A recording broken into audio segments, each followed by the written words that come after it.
ప్రభు అయిన ప్రశస్తమైనటువంటి నామమున మీ అందరికీ వందనాలండి. ప్రార్థన చేసుకుందాం.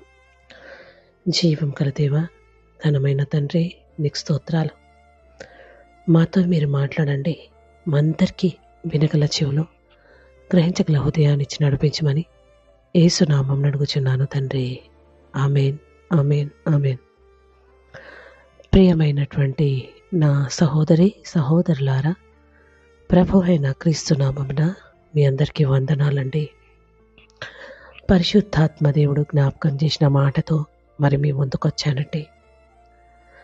చూడండి, మనము ఎలాంటి ప్రపంచంలో బ్రతుకుతున్నాం, ఎలాంటి లోకంలో బ్రతుకుతున్నాం అని ఆలోచన చేస్తే ఎవరు ఎలాంటి వారో అని తెలియలేనటువంటి పరిస్థితిలో బ్రతుకుతున్నామండి. వాళ్ళ మనసులో మన గురించి ఎలాంటి అభిప్రాయాలు ఉన్నాయో మనకి తెలియలేనటువంటి మనుషుల మధ్యలో జీవిస్తున్నాం. చాలాసార్లు వాళ్ళ మాటలను బట్టి మోసపోతుంటాం. ముందు ఒకలాగా వెనుకొకలాగా మాట్లాడే ప్రజల మధ్యలో బ్రతుకుతున్నామండి. ఎవరు ఎలాంటి వారు తెలియలేని స్థితిలో బ్రతుకుతున్నామండి. అయితే నాకు ఈరోజు పరిశుద్ధాత్మ దేవుడు జ్ఞాపకం చేసిన మాటతో సామెతల గ్రంథము 26-24 వచనం చూడండి. పగవాడు పెదవులతో మాయ చేసి అంతరంగంలో కపటము దాచుకొనును. చూడండి, పగవాడు ఎవరు అని మనకు తెలియలేని స్థితిలో ఉంటున్నాం. మనుషులు మన ముందు బాగానే ఉంటారు, బాగానే మాట్లాడతారు. వాళ్ళ అంతరంగంలో ఏముందో మనకు తెలియదండి. అంతరంగాన్ని గ్రహించేది ఒక్కరే, దేవుడు ఒక్కడే అండి. వారి మనసులో ఎలాంటి పగతో, ఎలాంటి ద్వేషంతో, ఎలాంటి అసూయతో ఉన్నారో మనకు తెలియదండి. వాళ్ళు ఏం చేస్తుంటారంటే మాయ చేసి, పెదవులతో మాయ చేసి అంతరంగంలో కపటం దాచుకునేటటువంటి వ్యక్తులుగా చాలామంది ఉన్నారండి లోకంలో. మనకు అర్థం కాదు, ఎందుకంటే మనము దేవుని మనసుని కలిగి ఉంటాం కాబట్టి. దేవుని మనసు అందరూ మన వాళ్ళే, అందరూ మంచి వాళ్ళే అనుకుంటూ వెళ్తూ ఉంటాం కాబట్టి వాళ్ళ హృదయంలో ఎంత పగ, ద్వేషము, అసూయ ఉందో మనకు అర్థం కాదండి. అందుకే మనం నమ్ముతూ ఉంటాం మనుషులను. తర్వాత వాళ్ళు ఏదైనా మన పైన ఏదైనా ఒక ఆలోచన చేసి మనని గుంటలో పాడేసినప్పుడు తెలుస్తుంది ఏంటంటే వాళ్ళ లోపల ఇంత పగ ఉందా మన మీద, ఇంత అసూయ ఉందా, ఇంత ద్వేషం ఉందా అని తర్వాత తెలుసుకుంటామండి.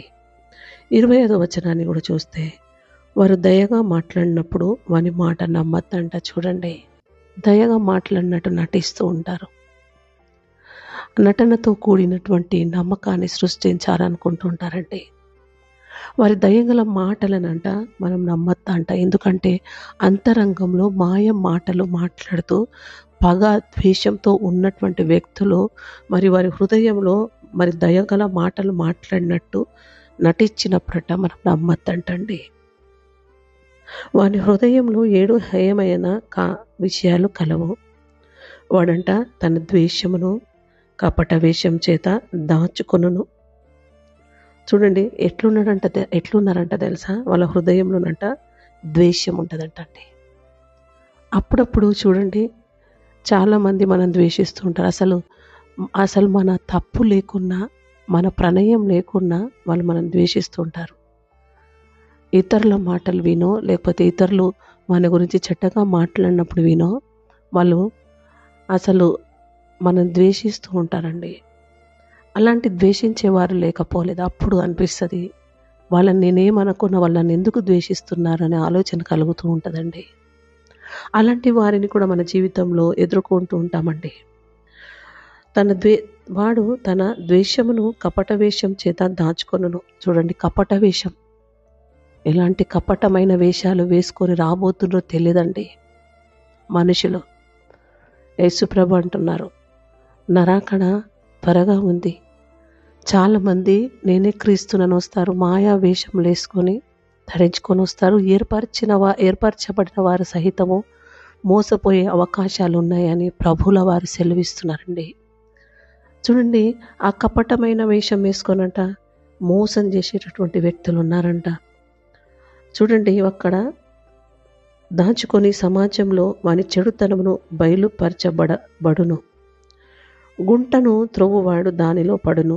రాతిని పొర్లించి వాని మీదికి అది తిరిగి వచ్చును. ఎలాంటి ప్రయత్నాలు చేసినా చాలామంది గుంటలు తవ్వుతూ ఉంటారు. ఎదుటి వ్యక్తిని హాని చేయాలని వారు ఎదుగుతూ ఉంటే, వారు మరి ధనపరంగా కానీ లేకపోతే అధికార పరంగా కానీ వాళ్ళు ఏదైనా విషయంలో ఎదుగుతూ ఉంటే ఏం చేస్తారు తెలుసా అండి?